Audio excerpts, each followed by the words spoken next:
இனிமையான நண்பர்களே, அன்புள்ளம் கொண்ட சொந்தங்களே, அனைவருக்கும் வணக்கம்.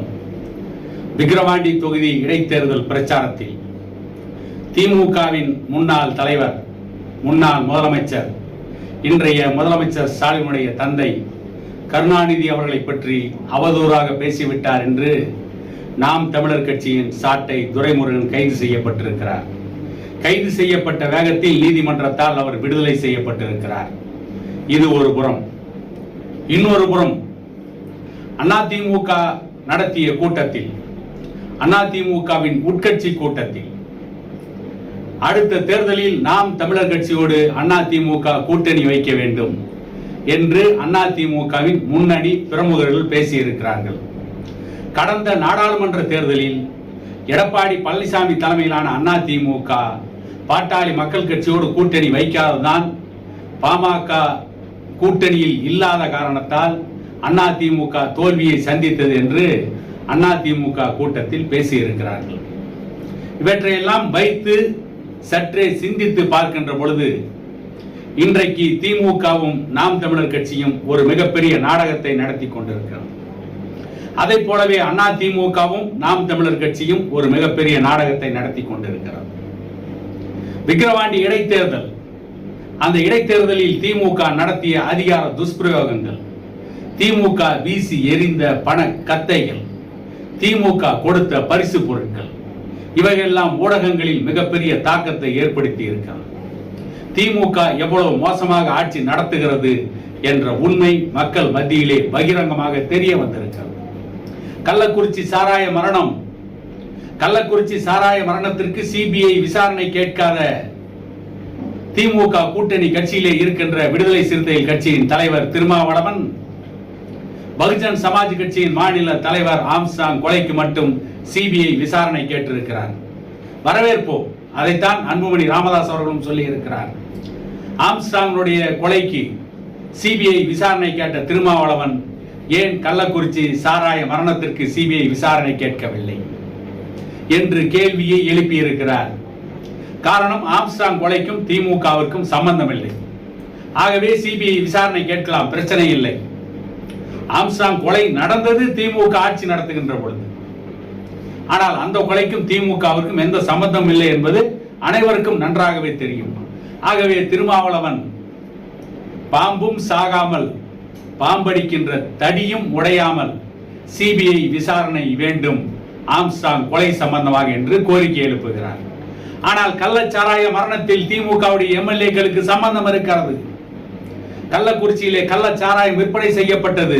அந்த விஷச்சாராய விற்பனை வியாபாரிகளோடு திமுகவுடைய சட்டமன்ற உறுப்பினர்களுக்கு தொடர்பு இருக்கிறது என்கின்ற காரணத்தால் திருமாவளவன் கள்ளக்குறிச்சி கள்ளச்சாராய மரணத்திற்கு சிபிஐ விசாரணை கேட்கவில்லை. இது ஒரு புறம். இதையெல்லாம் சற்றே நாம் யோசித்து பார்த்தால், திமுக ஒரு மிகப்பெரிய நாடகத்தை நடத்தி கொண்டிருக்கிறது. அந்த நாடகத்தில் அதிமுகவும் நாம் தமிழர் கட்சியும் பங்குதாரர்களாக இருக்கிறார்கள். விக்கிரவாண்டி தொகுதியிலே திமுகவின் மீது ஏற்பட்ட வெறுப்பு, அவர்கள் வெற்றி பெற்றாலும் கூட அது மற்ற பகுதிகளிலே எதிரொலிக்கும் என்கின்ற பயத்தால் விக்கிரவாண்டி தொகுதியின் தேர்தல் முடிவை யாரும் பெரிதாக எதிர்பார்த்து விடக் கூடாது என்பதற்காக ஒரு நாடகம் நடத்தி இருக்கிறார்கள். நாம் தமிழர் கட்சியின் சாட்டை துரைமுருகனை கைது செய்தால் அது நீதிமன்றத்திலே நிற்காது என்று தெரியும். காரணம், சாட்டை துரைமுருகன் பாடிய அந்த பாடல் பல மேடைகளிலே ஒலித்துக் கொண்டிருக்கிறது. இன்றைக்கு சமூக வலைதளங்களிலே தொடர்ந்து ஒலித்துக் கொண்டிருக்கிறது. தொடர்ந்து அது சமூக வலைகளிலே வைரலாக பரவி கொண்டிருக்கிறது. இந்த சாட்டை துரைமுருகனை கைது செய்ததற்கு பிறகு கலைஞரை பற்றி மோசமான எண்ணம் சமூக வலைதளங்களிலே இருக்கிறது. ஆகவே சாட்டை துரைமுருகனை கைது செய்ததற்கு பதிலாக அந்த சமூக வலைதளங்களை நடத்துகின்ற பேஸ்புக்கினுடைய நிறுவனரை கைது செய்தால் தான் சரியாக இருக்கும் என்று கூட சிலர் கிண்டல் அடித்திருக்கிறார்கள். ஏன் இதை செய்கிறார் என்று சொன்னால், கலைஞர் இருக்கும் பொழுதும் திமுகவை காப்பாற்றினார், இறந்த பிறகும் காப்பாற்றிக் கொண்டிருக்கிறார்.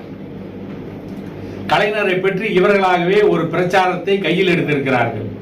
கலைஞரை பற்றி இப்படி ஒரு பிரச்சாரத்தை நடத்தி இன்றைக்கு திமுக ஆட்சியிலே நடந்து கொண்டிருக்கின்ற முறைகேடுகளை மறைத்திருக்கிறார்கள். இது திமுகவிற்கு சாதகம். விக்கிரவாண்டி இடைத்தேர்தல் முடிவு எப்படி இருக்கும், அந்த இடைத்தேர்தல் முடிவு ஏன் வந்தது என்று மக்கள் பேசிவிடக் கூடாது. ஆகவே பிரச்சனைகளை திசை திருப்பி இருக்கிறார்கள். விக்கிரவாண்டி தொகுதி இடைத்தேர்தலிலே பாட்டாளி மக்கள் கட்சி மிகப்பெரிய ஓட்டு வங்கியை உருவாக்கும்.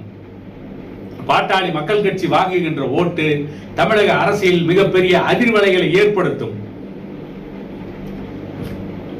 என்று கருத்து கணிப்புகள் வந்து கொண்டிருக்கின்ற நேரத்தில் இவற்றை எல்லாம் மக்கள் மத்தியிலே மறைக்க வேண்டும், மக்களுக்கு தெரியாமல் இருக்க வேண்டும் என்று அதிமுக ஒரு நாடகம் நடத்துகிறது. அடுத்த தேர்தலில் நாம் தமிழர் கட்சியோடு கூட்டணி வைக்க வேண்டும். யாரோடு வேண்டுமானாலும் அதிமுக கூட்டணி வைத்துக் கொள்ளட்டும், அதை பற்றி நமக்கு கவலை இல்லை. இன்னொரு பக்கம் பாட்டாளி மக்கள் கட்சியை பிளாக்மெயில் செய்கின்ற நோக்கோடு அதிமுக இப்படி சொல்லிக் கொண்டிருக்கிறது.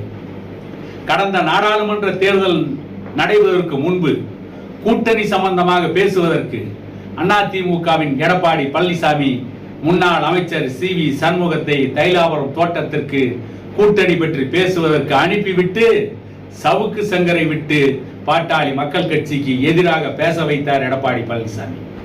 அப்படிப்பட்ட ஒரு இரட்டை வேடத்தை இன்றைக்கு நாம் தமிழர் கட்சி விவகாரத்திலும் போட்டுக் கொண்டிருக்கிறார்கள். ஏற்கனவே சீமான் சொல்லிவிட்டார், நாம் தமிழர் கட்சி அதிமுகவோடு கூட்டணி வைக்காது என்று. ஆனால் இவர்கள் ஏன் இதை தொடர்ந்து செய்து கொண்டிருக்கிறார் என்று சொன்னால், இவர்கள் அரசியல் சதுரங்கத்தில் இவர்களுக்கு செல்வாக்கு இல்லை என்பதை அதிமுக புரிந்து கொண்டது. தனித்து நின்று வெற்றி பெற முடியாது என்று தெரியும். ஆகவேதான் ஒரு பக்கம் திருமாவளவனுக்கு அதிமுக வலை வீசுகிறது. திருமாவளவனை தொடர்ந்து தக்க வைத்துக் கொள்ள திமுக முயற்சிக்கிறது. இன்னொரு பக்கம் நாம் தமிழர் கட்சிக்கு அதிமுக வலை வீசுகிறது. இதன் மூலம் பாட்டாளி மக்கள் கட்சியை கூட்டணிக்கு யாரும் அழைக்கவில்லை என்று ஒரு தோற்றத்தை ஏற்படுத்துவது. அப்படி ஏற்படுத்தி பாட்டாளி மக்கள் கட்சியை பற்றி அதிமுகவிற்கு ஆதரவானவர்கள் சவுக்கு சங்கரை போன்றவர்கள் இன்றைக்கு சிறையில் இருக்கிறார்கள். சவுக்கு சங்கருக்கு பதிலாக வேறொருவரை விட்டு பாட்டாளி மக்கள் கட்சிக்கு எதிராக பேச வைப்பது. இப்படி அரசியல் சதுரங்கத்தில் சதியை அரங்கேற்றிக் கொண்டிருக்கிறார் எடப்பாடி பழனிசாமி. இன்னொரு பக்கம் சாட்டை துரைமுருகனை கைது செய்ததன் மூலம் திமுகவிற்கும் நாம் தமிழர் கட்சிக்கும் எந்த தொடர்பும் இல்லை என்று காட்டிக்கொள்ள முயற்சி செய்திருக்கிறார்கள். திமுகவை இதைவிட மோசமாகவெல்லாம் பேசியிருக்கிறார் சீமான். அந்த கட்சியிலே இருக்கின்ற பலர் பேசியிருக்கிறார்கள். அப்பொழுதெல்லாம் நடவடிக்கை எடுக்காத திமுக இப்பொழுது ஏன் சாட்டை துரைமுருகன் மீது நடவடிக்கை எடுக்கிறது? தமிழக மக்களை அவர்களுடைய வாழ்வாதார பிரச்சனை தீர்க்கப்படாமல் இருப்பதை பற்றி சிந்திக்காமல் இருப்பதற்கு தமிழக மக்களை திசை திருப்புவது, கள்ளக்குறிச்சி கள்ளச்சாராய மரணத்தை மறைப்பது, பகுஜன் சமாஜ் கட்சியினுடைய மாநில தலைவர் ஆம்ஸ்டாங் படுகொலை செய்யப்பட்டிருக்கிறார். அரசியல் தலைவர்களுக்கே இந்த நாட்டில் திமுக ஆட்சியில் பாதுகாப்பு இல்லை, சட்டம் ஒழுங்கு சரிந்து விட்டது, திமுக ஆட்சியில் சட்டம் ஒழுங்கு சாய்ந்து விட்டது, திமுக ஆட்சியில் விலைவாசி ஏறிவிட்டது, திமுக ஆட்சியில் ரேஷன் பொருட்கள் கூட சரியாக கிடைக்கவில்லை, பலருக்கு மறுக்கப்பட்டு இருக்கிறது என்ற உண்மை மக்களுக்கு தெரிந்துவிடக் கூடாது என்கின்ற ஒரே காரணத்திற்காக இன்றைக்கு கைது நடவடிக்கைகளை காரணம் காட்டி திமுக அரசு தப்பித்துக் கொள்ள முயற்சிக்கிறது.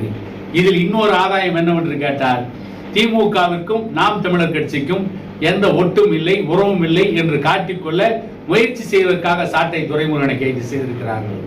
ஆனால் திமுகவிற்கும் நாம் தமிழர் கட்சிக்கும் நெருங்கிய உறவு இருக்கிறது என்ற உண்மை மக்கள் மத்தியிலே இன்றைக்கு அம்பலப்பட்டு போயிருக்கிறது என கூறிக்கொண்டு இன்னொரு காணொளியில் உங்களை சந்திக்கும் வரை உங்களிடமிருந்து விடைபெறுவது உங்கள் எடப்பாடி துரைசாமி.